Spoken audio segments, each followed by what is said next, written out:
सत्संग का आयोजन, देख रेख, पूरी व्यवस्था का संचालन करने वाली साध्वी राधा साहब, आप सबको साहब बनेंगे और उससे ज्यादा साहब बनेंगे आप सबको जो हमारे सामने बैठे हैं। अब चूंकि सत्संग की गंगा है और बातें बहुत हो चुकी हैं, मैं चाहूंगा आप थोड़ा अपने रीढ़ की हड्डी सीधी कर लें और मेरी तरफ बैठ जाए। 10 मिनट हम थोड़ा कुछ साधना भी कर लें फिलहाल।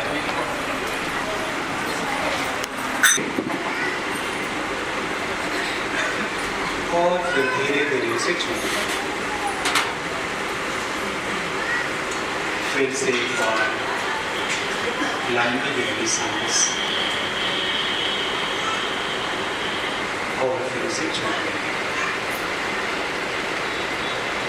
देखिए यहाँ सबको दूध ही डालना है, पानी मत डालिए। मतलब आंख बंद करके साधना करनी है तो आंख बंद करके चुपचाप बैठ जाए। बिल्कुल शांत मन से अपनी आती जाती सांसों को देखने की कोशिश करेंगे।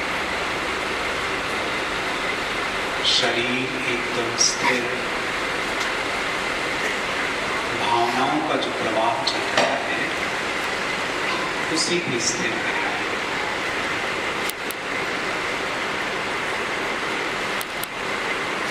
बिल्कुल शांत।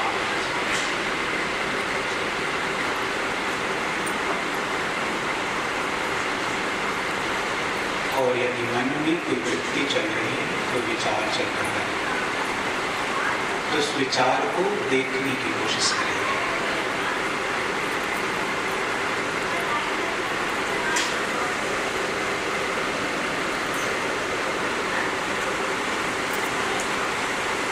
एकदम शांत मन, बिल्कुल शांत शरीर, बिल्कुल शांत।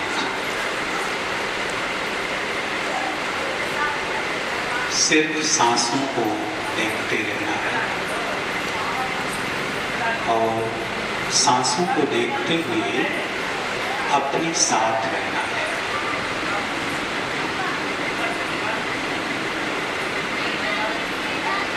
विचारों को बिल्कुल विराम देना है।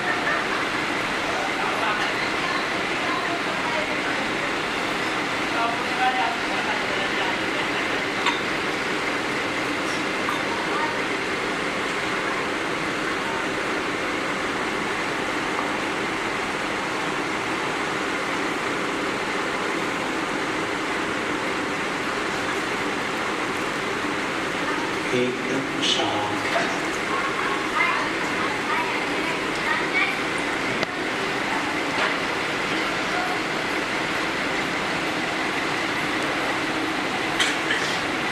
सनातन मौन।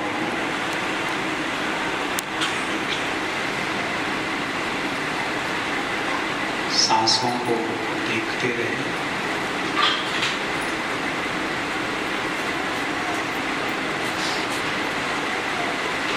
और उसे भी देखने की कोशिश करें जो इन सांसों को देख रहा है।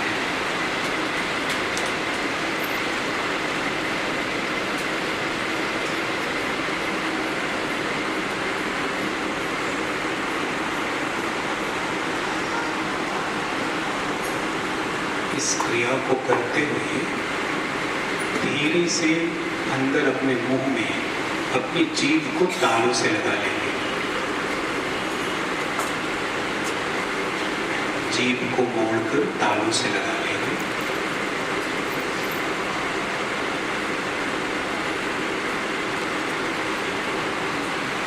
एकदम शांत।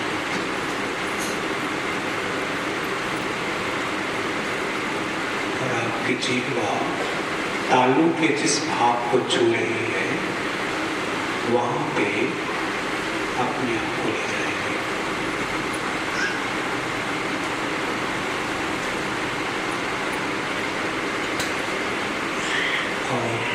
निर्विचार हो जाएगी।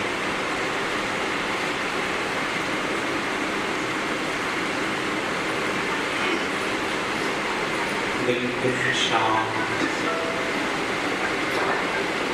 मन शरीर सब कुछ शांत।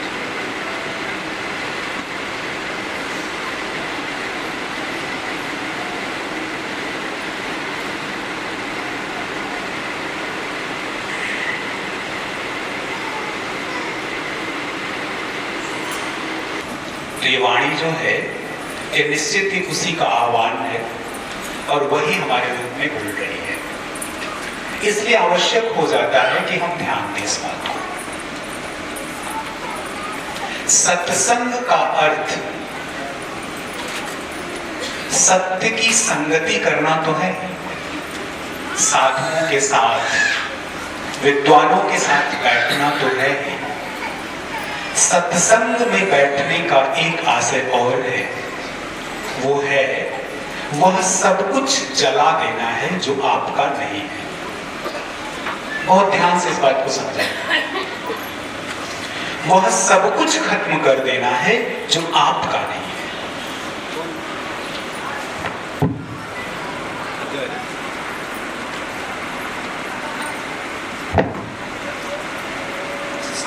तो अगर हम देखें तो हमारा क्या नहीं है, विषय तो है नहीं।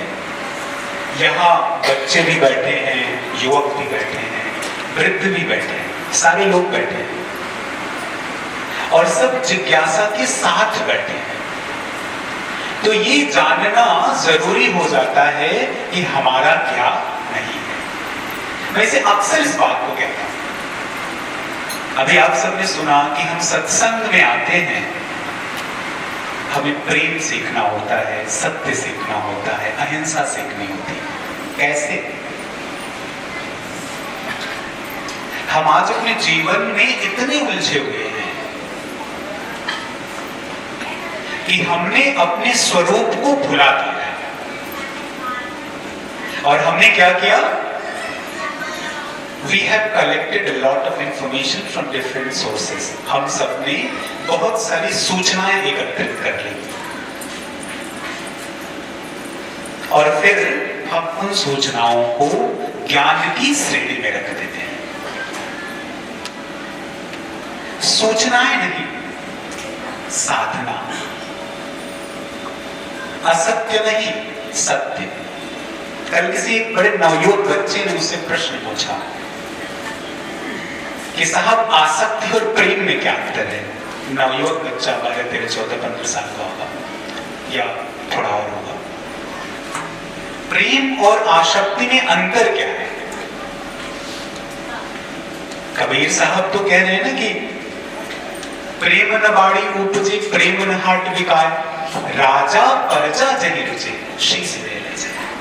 कीमत भी इतनी बड़ी कि आपको शीश कटाना है।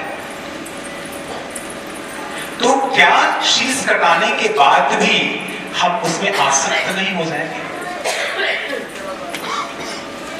आसक्ति और प्रेम में बहुत छोटा सा अंतर है। आसक्ति जहां होगी वहां स्वार्थ होगा।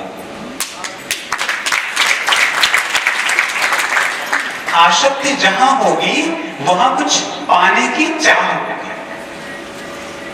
प्रेम जहां होगा वहां सब कुछ खोने की बात होगी।